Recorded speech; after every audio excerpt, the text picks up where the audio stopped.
Alright, we're here for another video. Hello and welcome, my name is Ansu. If you're new here, consider subscribing down below. Today, I wanted to do the fall reading tag. Hold on. We're off to a great start. It's called Finally Fall Book Tag. So the first question of this tag is, in fall the air is crisp and clear. Name a book with a vivid setting. The first one that I thought about, I don't have with me. Where did I put it? Shit. For some reason kept going back to this one, which is Where the Rhythm Takes You by Sarah Death. So this one is set in Tobago, where our main character Reina's mother had passed away a couple of years ago, and that's when her then boyfriend had moved away and he became the cool pop star, I guess. And he's coming back into Tobago where her mother had this huge hotel, like resort place, and he's also going to be there for a little bit, and obviously Reina does not know how to deal with that. But the way that this world is kind of shown to you, it's obviously real. But just the descriptions of it, everything is so colorful, so vivid, and I really enjoyed seeing that. Very nice, living myself vicariously through this book and just seeing how it was supposed to be. And it was interesting. I really like that whole setting of this place. Also, you can definitely picture it in a way, if you have seen it particularly, I feel like you can see it more clearly. And I was not one of those people, but it was very vivid in my head. It was great. It was a very good experience. The next one is Nature is Beautiful but Also Dying. Name a book that is beautifully written but also deals with a heavy topic like loss or grief. And honestly, for this one, it was a no-brainer, and it was I'm Glad My Mom Died by Jeanette McCurdy.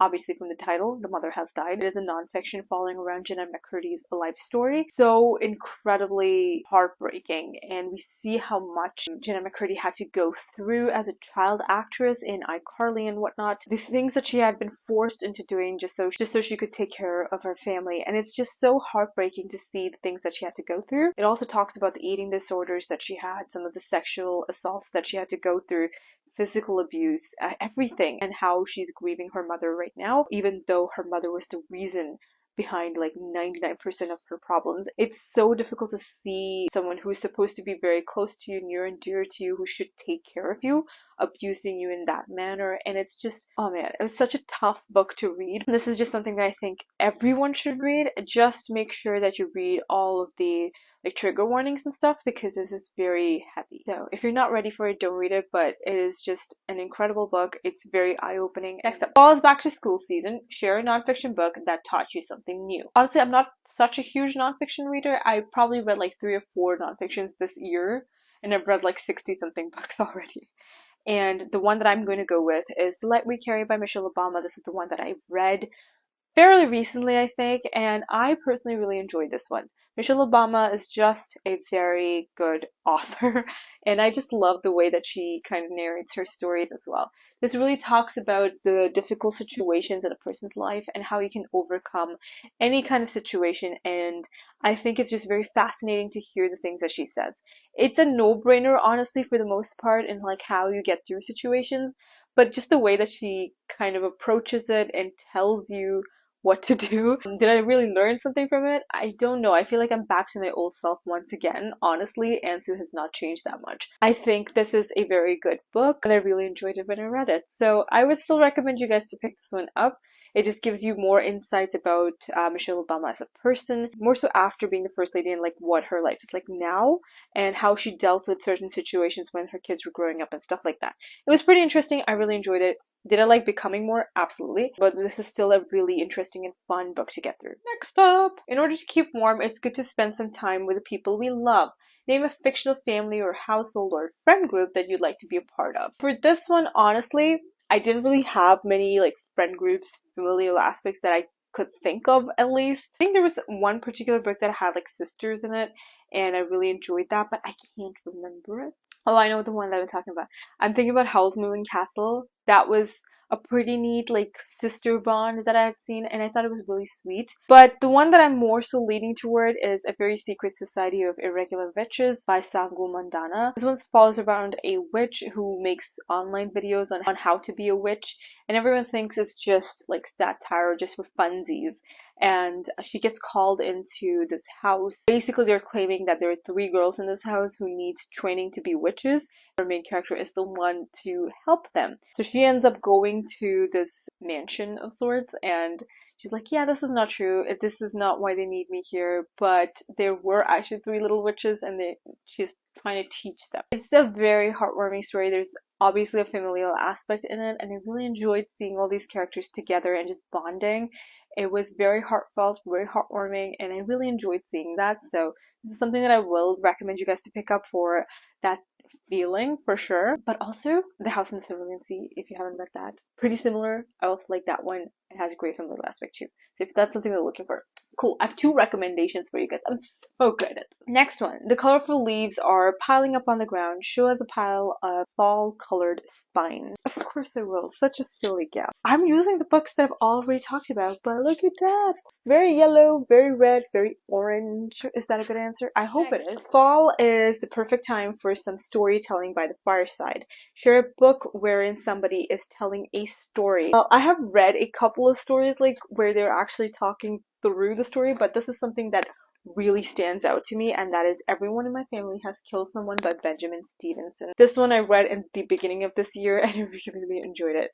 We have this main character. Sir, what is your name? So we have this main character, Ernest Cunningham. He is writing a book, and he's literally telling you that he has known that a lot of his family members have killed someone, and he's going to be very honest with you in the way that he has seen things or known things in that particular point in time, and he's going to really explain it to you, saying like, hey, this is how my family has killed whoever, and it just goes on from there. He literally comes out of the book writing and tells you, the reader, like, hey, by the way, this is happening, and it just feels like they're talking to you through the book, and I really enjoyed that whole aspect of it. But particularly, Ernest's brother has killed someone recently, and he testifies against him, and he ends up going to jail. The rest of his family, most of them, are standing against Ernest because, you know, you have to stick by your family no matter what happens.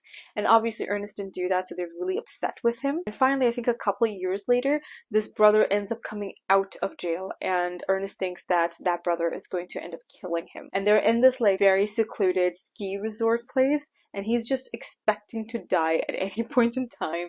And it's just a fun story. I really enjoyed reading this, and yeah, I think it was also set in Australia, which I did not know. I think it was pretty obvious that it was set in Australia too, but I just didn't realize it.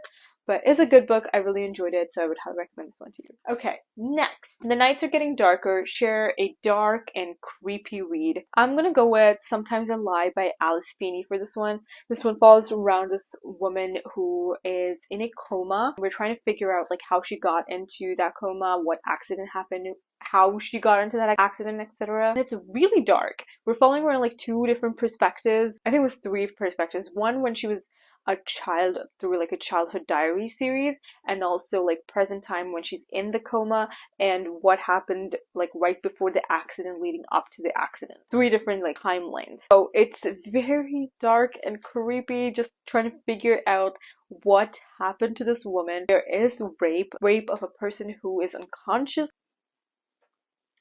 It's not fun. It's just, oh, I couldn't get through a lot of this book. It was really bad at points, but honestly, it was very dark. It was very creepy. I really liked it. Alright, next up. Fall returns every year. Name an old favorite that you'd like to return to soon. Honestly, I don't really read books again. Like, I don't reread books that much. I probably have reread 2 books in my entire life. But the series that I kind of want to get back into is The Montague Siblings by Mackenzie Lee. This is the 3rd book, which is called The Nobleman's Guide to Scandal and Shipwreck. So this one really follows around Adrian, who's the youngest Montague sibling. This entire series really follows around each one of these siblings and their difficulties through life. In this particular one, Adrian should have a perfect life. He's the youngest of his father's kids, and he has his father's estate left to him, so he's supposed to be rich. He's set for life. And he's also, I think, engaged to an activist, a political activist. His life is pretty great when you look at it from afar. But he's also dealing with like debilitating anxiety, which not a lot of people go through, and it really goes into depth with that anxiety and how it's all consuming. I really like Mackenzie Lee's writing style in the sense that it really shows you how hard it is with certain issues in your life, and just the way that it kind of gets explored. It really is heart-wrenching, and I really enjoy it. So this is something that I want to like jump back into and see how this entire story kind of rounds about and ends. I think it's going to be very interesting. But yeah, it's something that I want to potentially get to. Fall is the perfect time for cozy reading nights. Share your favorite cozy reading accessories. I'm not like super into having like accessories per se. A candle is very cozy. This is the only thing that I would like, no matter the season. It's the Vanilla Bean by White Barn. It smells like cupcakes. It is so good. Also, in terms of coziness, my blanket. This is the softest shit that I've ever owned. And it's just very soft. I like to cuddle up in this and read on my Kindle. Honestly, that's it.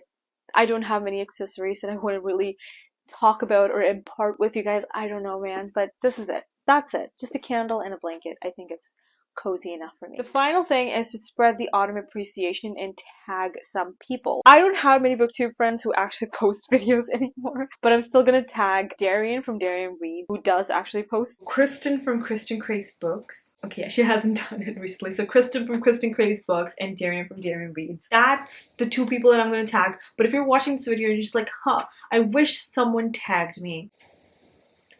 There you go, my friend, your tag as well. Please go ahead and do this video. That is it from me. Those are all the questions. If you're new here, hi, welcome. My name is Ansu. Hit that subscribe button and that notification bell to be notified every single time I upload a new video.